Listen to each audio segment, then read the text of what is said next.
The opinions expressed in this program are for general informational purposes only and are not intended to provide specific advice or recommendations for any individual or on any specific security. It is only intended to provide education about the financial industry. To determine which investments may be appropriate for you, consult your financial advisor prior to investing. Any past performance discussed during this program is no guarantee of future results. Any indices referenced for comparison are unmanaged and cannot be invested into directly. Any references to performance of securities are thought to be materially accurate and actual performance may differ. As always, please remember investing involves risk. All right. I'm back with you today here on Thursday, the 17th of July. Rolling solo with you. I'm going to run through the market as always, and then I'm going to talk about something a little way off the beaten path of what we normally talk about. A little like kind of top-down way of thinking about thinking and thinking about investing. About essentially being multidisciplinary and the importance of that. And the growing importance of that, I think, as we move forward. And I'll have a lot of different things to kind of talk about there. But first, we'll start with the market. S&P closed up 0.5. The Q's up 0.8. Small caps up 1.3. Equal weight was up 0.8. Mag 7 up 0.3. All world ex-US was up 0.3 as well. The dollar up another 0.37. And let's see. Let me zoom in on this thing because I think we have put in kind of like a new high for this move. I want to double check to make sure. Yeah, basically, it's about the same as 2 days ago where you closed. So dollar essentially near the highs of where we've been the last few weeks. Bitcoin up another 1.3. Oil up almost 2%, but you're still under 70. Gold down 0.4. Silver up about 0.5%, and then platinum, palladium, of course, they're up today because that's about all they do lately. Copper down 0.2. And you had yields very, very flat. Not even worth mentioning the moves because they're essentially flat, which I find interesting based on the data today, which I'll spend a few seconds on as well. And then vol was down a little less than 1%. So you're still at about 19.3. Very sticky. Doesn't really want to move up or down at all lately. As far as data goes today, you basically had all hot data across the board.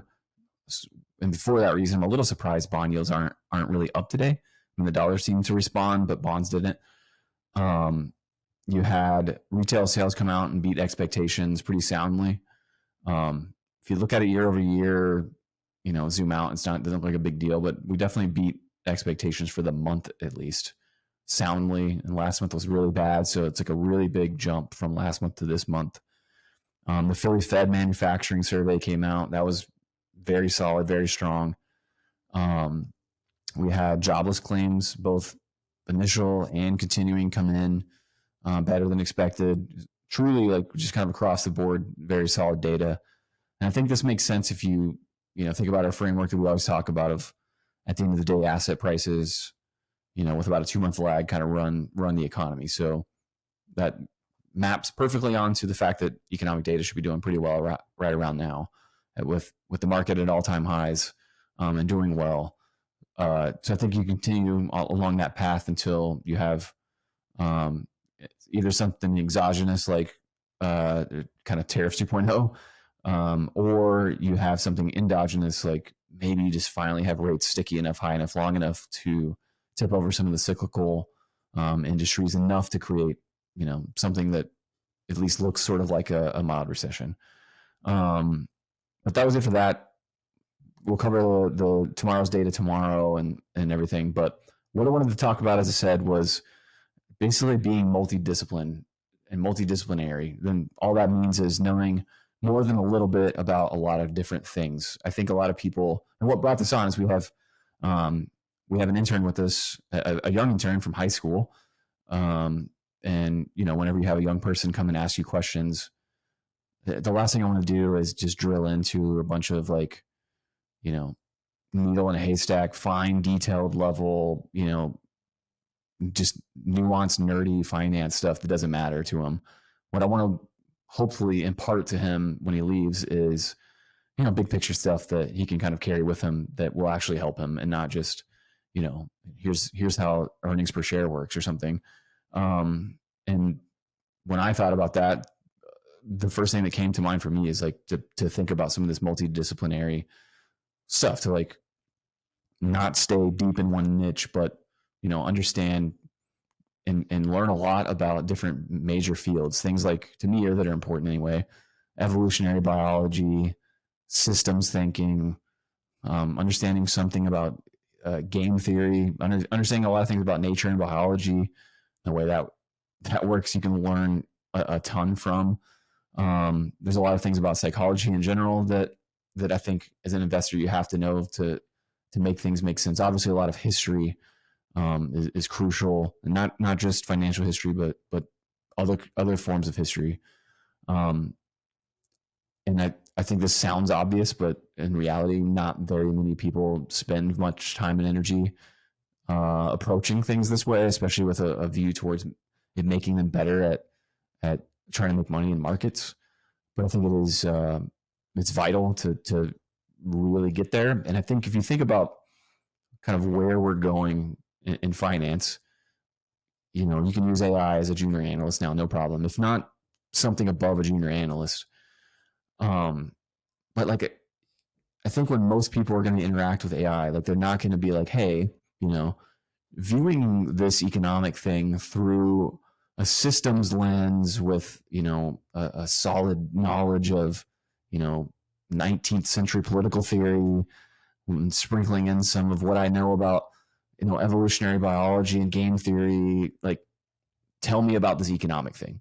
Like, no one's going to do that. They're just going to be like, okay, what does this thing mean? And AI's gonna be like, cool, here's your answer. So what I'm saying there is like,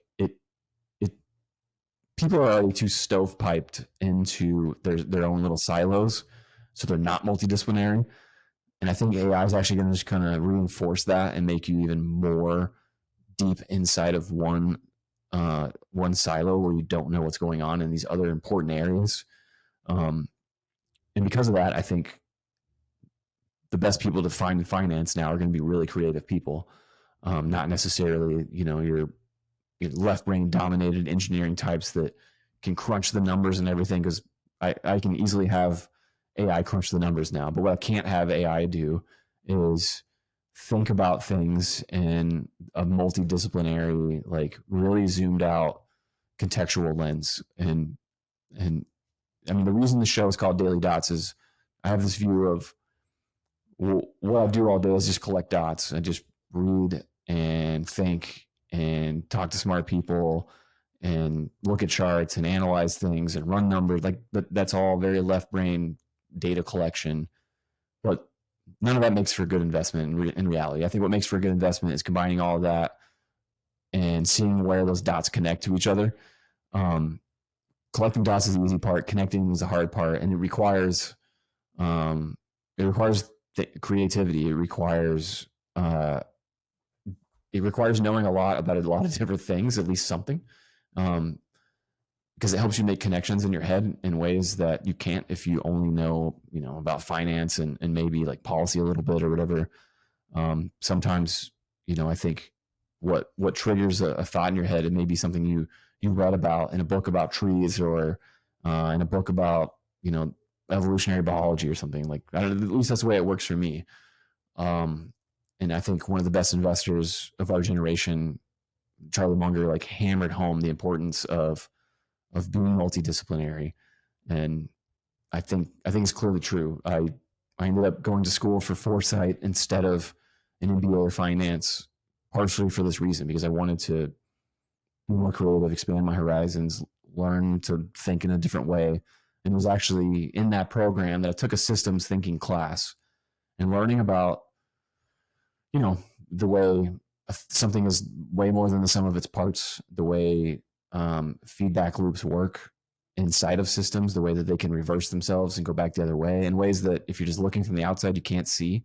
They're difficult to think about. They're not immediately obvious unless you have to kind of do the work on it. It's the reason you make systems maps, is to understand the relationships.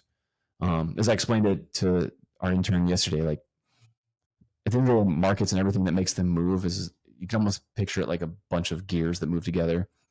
I think it's important to understand which gears are big and drive a bunch of little gears so that you can not ignore the small gears, but, pay more attention to the big ones at the end of the day. And which ones are big and small changes over time. So you have to understand that as well.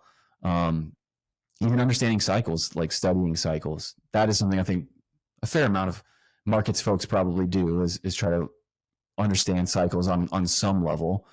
But that, like, as an overlay into an investment process is huge. Like, we talked about long-term interest rates today and why they probably aren't going to go down a bunch anytime soon. And that's difficult to understand without a kind of like long-term cycle viewpoint framework, understanding the history of long-term debt cycles, these kinds of things. So it's just like I think what I'm really saying is that curiosity is really the fuel for being a good investor. If you know someone that isn't just insatiably curious about everything, that's someone that can be a very good investor. It's probably someone that can be a very good at anything, but definitely can be a very good investor. That's not to say you can't be an engineering type that just can stick in a niche and crush that niche in investing and do well, because you can. But to be more of a generalist, broader, viewpoint investor, I think you have to kind of be a little more widespread with your aperture for the things that you bring in and intake. If you're not, learning about scientific breakthroughs, even if you're not going to invest in them, but understanding what the impact they might have, things like that. The opinions expressed in this program are for general informational purposes only and are not intended to provide specific advice or recommendations for any individual or on any specific security. Any references to performance of securities are thought to be materially accurate, and actual performance may differ. Obviously, for people watching on YouTube, you can't see behind me at the moment because I'm in front of Zach's backdrop, but I'm in front of mine on the other side of the studio. I have a set of books that I have behind me, and it's called The Great Mental Models. And this basically takes all these big areas where you can at least get less ignorant, less dumb on really important areas, to kind of have that at least basic, set of knowledge that is diversified enough to where you have a good foundation. And I think, if you go back 150 years or something, that's kind of the way the education system was. Like, you actually learned about most of these things. Now, not so much, and you're mostly taught to just pass a test or whatever, and versus like learning history to understand it instead of memorize dates and the human side of it, and learning the classics and old ancient history and literature and stuff that maybe gets taught today, but not that much, not that well. So I think for all of us, we basically have to educate ourselves through reading in ways that obviously from the data most people just aren't doing anymore. So the overarching message for this whole show is, whether you're in high school and as young as our intern, or you're 75 years old looking to reinvent yourself, the best way to do it, I think, for both success in markets and just in many other ways, is to be broad. Like, don't just read about markets all day. Don't just read about politics all day. Like widen that out. Learn about everything you can, especially some of these bigger themes that I mentioned throughout. And if you know nothing about systems thinking, that's the one I would hammer home the most. It just gives you a unique lens to kind of view things through. And it may not change your mind about anything, but it's still like one of those deals where, like, once you look at something that way, you can't unsee it, and things are just a little different. And someone who's not exactly a systems thinking person by any stretch, they're actually a marketing guru that you can read a little bit, that he kind of touches on some of these things sometimes. Now I'm going to go blank on his name. Anyway, he's in the UK. I'll think of his name and mention it tomorrow when we're on the show. Rory Sutherland, there he goes. So read or listen to some of what Rory Sutherland said. You can find probably some of his stuff on systems thinking a little bit, even though that's not like his forte. And if you want to go deep on systems thinking, obviously the Santa Fe Institute is the best place to probably find some stuff there. But that's it for the day. I know it was a little bit different show, and we didn't go heavy into markets like we normally do, but it was top of mind. I didn't have one single thing written down on my paper to talk about today. So there you have it. That was for our intern, and that was also for everybody out there. We'll be back tomorrow with one last show for the week. Don't forget, you can download and subscribe at knowyourriskpodcast.com. You can find us on pretty much all the social medias except LinkedIn. Cheers. Investment advice cannot be given without a client service agreement. Zach Abraham is an investment advisor representative of Trek Financial, an SEC-registered investment advisor. Bulwark Capital Management is a marketing name only and does not carry a separate registration.